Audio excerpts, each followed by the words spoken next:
Sahabat Indonesia, kita ketemu lagi di channel Ayo Punya Usaha.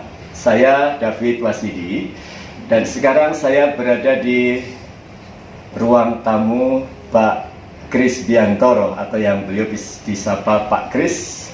Beliau adalah kepala atau manajer Humas Daop 4 Semarang. Pak Kris, selamat siang. Selamat siang, Mas Eri. Ya, terima kasih waktunya Pak Kris. Ya, Pak, sekarang ini era new normal ya, sudah di depan mata. Kemudian kereta api, kalau tidak salah 12 Juni kemarin sudah mulai menjalankan yang reguler, Pak ya, setelah tadinya hanya kereta api luar biasa. Nah, barangkali yang perlu kita ketahui, Pak, kira-kira apa sih Pak yang harus diperhatikan ketika masyarakat ingin naik kereta api di era new normal sekarang ini? Silahkan Pak Kris. Para penumpang kereta api atau calon penumpang kereta api harus memperhatikan protokol kesehatan yang telah ditetapkan oleh pemerintah. Dalam hal ini terkait dengan transportasi kereta api. Sesuai dengan surat edaran dari gugus tugas yang dibentuk pemerintah, pertanggal 26 kemarin juga ada surat edaran terbaru, yaitu surat edaran nomor 9, yaitu perubahan surat edaran nomor 7. Itu hanya berubah pada poin tenggang masa waktu pemberlakuan tes PCR ataupun tes rapid saja. Yang semula di surat edaran nomor 7 itu hanya berlaku PCR-nya 7 hari, kemudian rapid test 3 hari. Sekarang keduanya pada surat edaran nomor 9 ini, baik uji tes PCR maupun rapid itu berlaku hingga 14 hari. Jadi lebih panjang. Itu fungsinya Pak, tadi kan ada PCR, ada rapid ya. Kalau pengalaman saya di pesawat terbang, itu daerah tertentu mewajibkan PCR atau swab, tapi di daerah tertentu hanya rapid. Kalau kereta api bagaimana penggunaan atau syarat? Kapan harus PCR, kapan yang cukup, atau di mana yang cukup dengan rapid saja? Untuk bertransportasi dengan kereta api itu disebutkan atau, jadi bisa dipilih salah satu. Bisa menggunakan uji tes PCR maupun uji tes rapid. Hanya masa berlakunya saja yang tadinya berbeda di surat edaran nomor 7. Sedangkan di surat edaran nomor 9 sekarang sama. Kedua-duanya berlaku selama 14 hari atau 2 minggu. Ini merupakan masa yang cukup panjang sehingga para penumpang kereta api lebih leluasa atau diberikan kelonggaran untuk melakukan bolak-balik, Pak. Biasanya kalau saya keluar kota, berangkat misalnya katakanlah tanggal 1 ya, itu berlaku 3 hari. Jadi kalau saya di luar kota 1 minggu, saya mau balik lagi ke dalam kota kita, tes lagi. Jadi sekarang ada keringanan ya. Jadi terima kasih ya kepada pemerintah, Departemen Kesehatan atau gugus tugas yang sudah memperpanjang masa berlaku rapid test maupun PCR.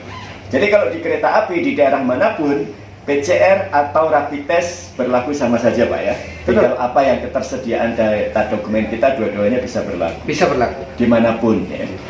Nah, kemudian surat keterangan tugas, misalnya itu tugas dari kantor atau surat keterangan dari lurah atau apa, itu diperlukan nggak Pak? Karena kalau kemarin awal-awal itu kan kita harus membawa surat keterangan tugas dari kantor misalnya.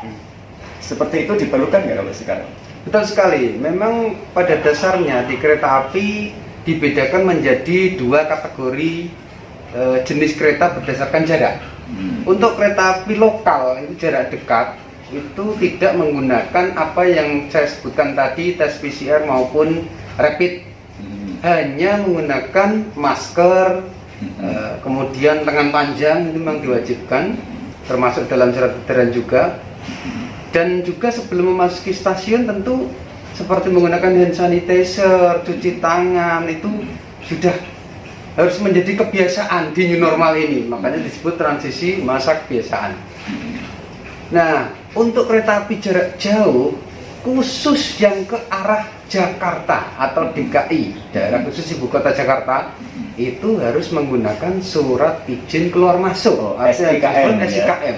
Nah, SIKM lah itu yang biasa juga dilengkapi dengan dokumen surat tugas dari instansi ataupun lurah, karena itu termasuk dalam yang dikecualikan.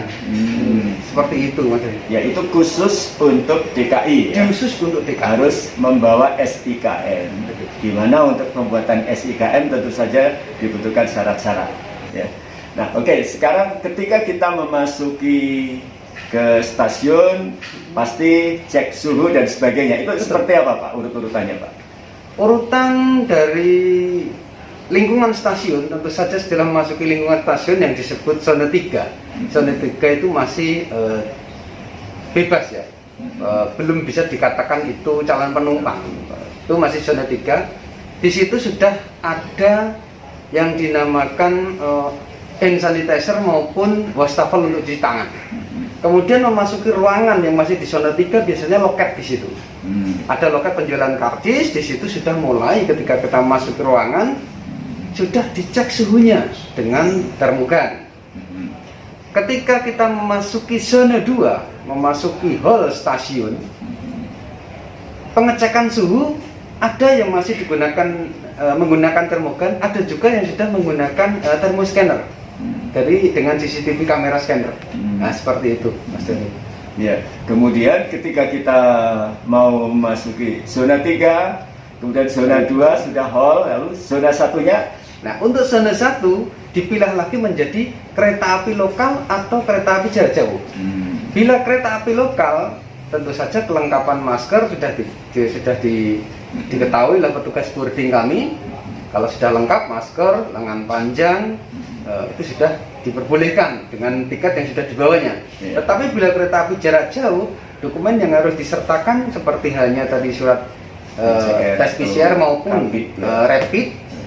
Kemudian apalagi namanya, mengisi itu Pak data kewaspadaan atau e-hack. Kalau di pesawat terbang ada. Kalau di kereta api tidak. Kereta api tidak ya. Oke. Tidak. Jadi si zona 1 lebih ketat lagi ya, karena di situ pasti kita menggunakan lengan panjang, kemudian cuci tangan, kemudian masker itu wajib. Nah, kemudian kalau kita melihat itu petugas di kereta api itu menggunakan penutup wajah. Betul. Ya. Betul. Itu bagaimana kalau penumpang Pak? Apakah diwajibkan atau bagaimana? Terkait dengan zona 1 yang kan saya katakan tadi, bahwa di zona 1 memasuki boarding di zona 1, khusus untuk kereta api jarak jauh maupun menengah, dibagikanlah face shield oleh petugas kami. Oh, itu gratis ya? Gratis. Dapat dari ya kereta fasilitas api ya. Alhamdulillah. mendapatkan semua penumpang kereta api jarak menengah maupun jauh akan mendapatkan face shield dari kami, dibagikan. Nah, setelah itu langsung dipakai memasuki zona 1.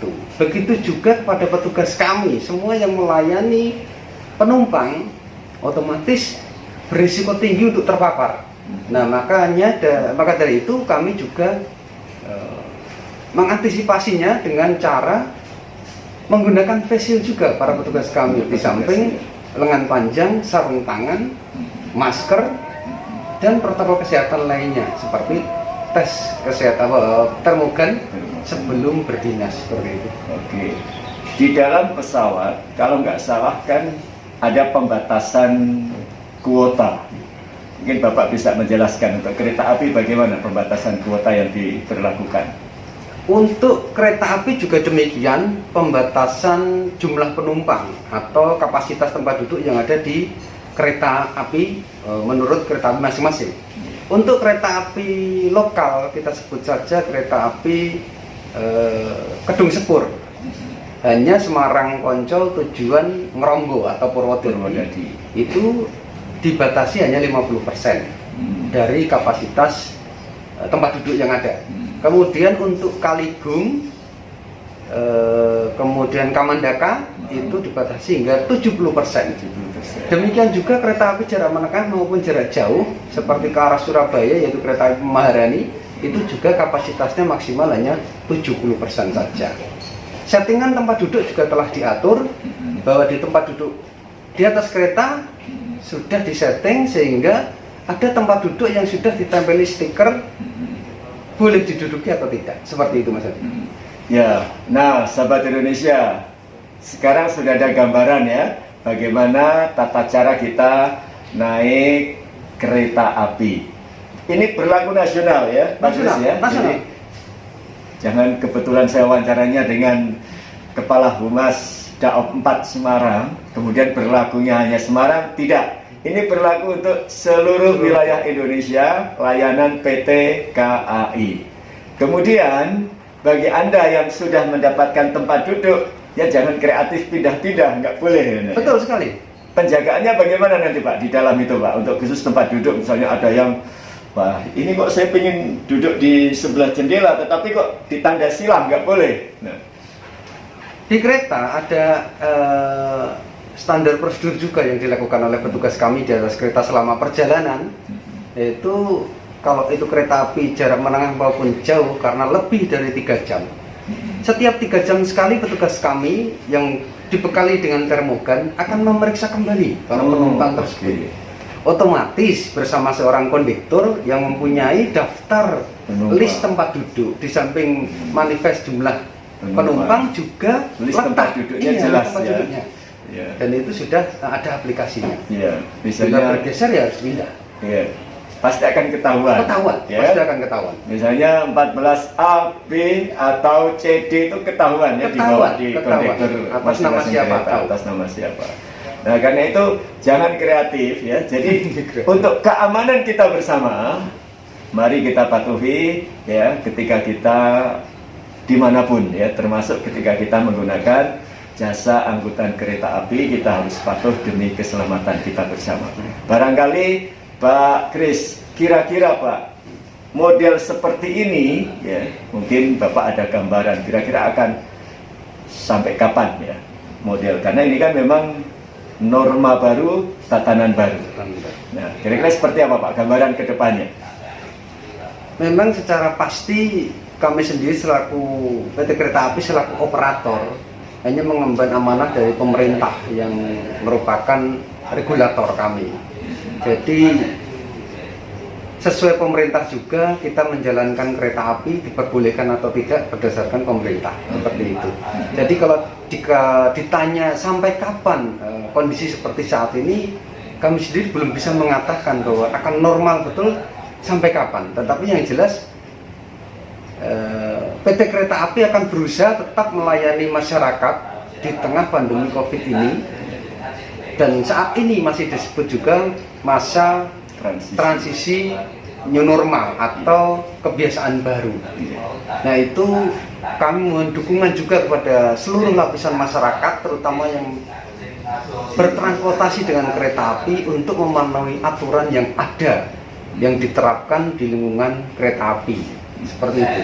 Ya, oke. Jadi semuanya tergantung dari kondisi, kemudian tergantung dari bagaimana kebijakan pemerintah, yang itu pasti akan turun juga kepada cara-cara kita bertransportasi melalui kereta api. Betul, ya. Satu lagi Pak, barangkali ini untuk teman-teman nih, terutama pengguna kereta api, kira-kira apa nih dari daerah operasi 4 Semarang ya, untuk teman-teman pengguna kereta api, barangkali ada pesan-pesan atau saran-saran yang ingin disampaikan kepada mereka Pak Kris.